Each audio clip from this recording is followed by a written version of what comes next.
Okay, the next thing that might raise your eyebrows from time to time is this thing about is the question, what's with the relationship between Gilgamesh and Enkidu?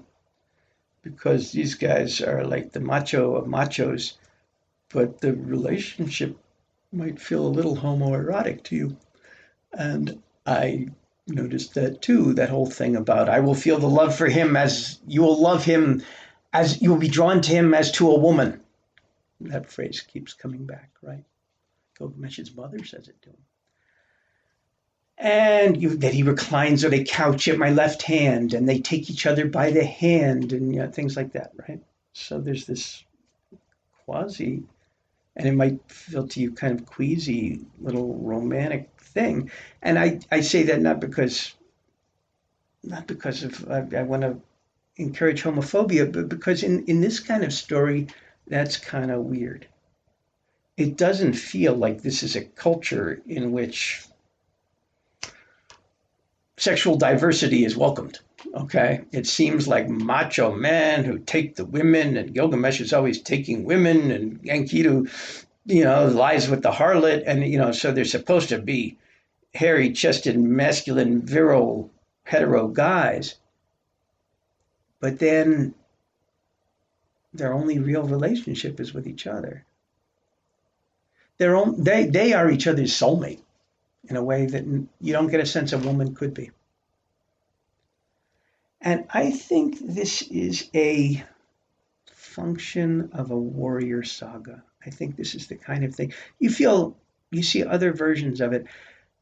Think of the way in a typical buddy movie, the two guys start out fighting and then become friends after their fight. That happens a lot, right? You've seen that movie. And there's a sense that if I'm a big, rough, tough guy and he's a big, rough, tough guy, who else can understand me as well? Who else is going to get me? Women are soft, but a warrior knows another warrior. Okay, that's not, that idea is still with us. And that trope, as they say, that little fictional thread is still in our stories. And you're liable to see it in an action picture. If you see the Expendables, and you watch the bonds between the Sylvester Stallone character and the Jason Statham character, right? It's like nobody knows you like your bro. In some sense, this is a bromance, right? So I would just sort of note that. And romances are an interesting business because, in some sense, these men are in love with each other.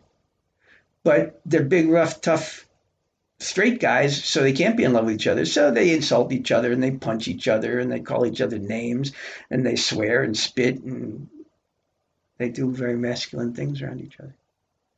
But at the center, the emotional center is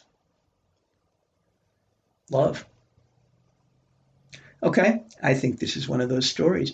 And you can see it when you see how devastated Gilgamesh is when Enkidu dies. I mean, he's destroyed. He might as well be a widower or a bereft parent, right? The last thing I think that I'll mention is the sense of Gilgamesh's character arc. And I used that phrase before, and I don't remember if I talked about it with you guys on the board. I just spoke of it in passing in the last file. Let me be real clear about it, because it's a very important concept in any story, including TV shows, including an episode of NCIS. You will see character arcs going on, which is where some character starts out one way and ends up another way. They start out unhappy and alone. They end up with people. They start out poor. They end up rich. They start out like a big shot and they end up ruined. That's the tragic character arc. There's uplifting, happy ending character arcs, and there's, the tragic, unfortunate character arcs. But either way, the change in the character feels like makes the story matter. Things happen to this person that put a pressure on him or her that changes them. And that change tends to give a dynamism to the story. There's also secondary characters usually who don't change, who just, sound their particular note and keep being like that. But somebody at the center of the story pretty much always has to change, or we feel weird about the story, or it feels like, what's the point? We tend to feel dissatisfied. So Gilgamesh certainly changes, right? He changes most dramatically after Enkidu dies, and he becomes like a whole different person.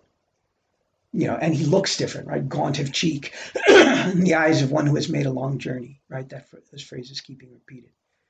He starts out beautiful and robust, and at one point he is hollowed out by grief. So I will tell you that I think the depth of that arc, the depth of that change, is what makes this story work at all for us. It's not exactly that we come to love Gilgamesh. I think he's just too foreign and too self absorbed. I think the people who wrote the book didn't mind him being self absorbed because that was really normal to them. And it's not as normal to us. I think a few thousand years of civilization has had an effect that way. But even though he remains very self absorbed, there's a crack in it, in his narcissism. Because he lost someone he genuinely loves. And he also realized that he himself would die, and that became real to him. We all kind of know we'll die, but that's different than knowing it in your gut. That's why it's so devastating. People get told they have 6 months to live. We expect that to overwhelm them, even though, well, hell, we all know we're going to die, right? But we don't know it. We don't really believe it in our guts. And when Gilgamesh sees Enkidu die, now it gets to him that he will too. And how does one grapple with the knowledge of death? It's one of the deepest human dilemmas. What do I do with once I know that I'm going to die? What do I do with that? How does it affect me? How does it change things? And we see the kinds of adventures he goes on and what that's all about.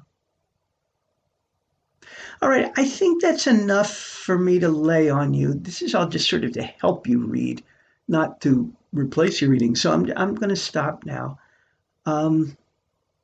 Obviously, if I forgot to speak to things that puzzle you, you should ask me about them. Okay, I'll see you in class.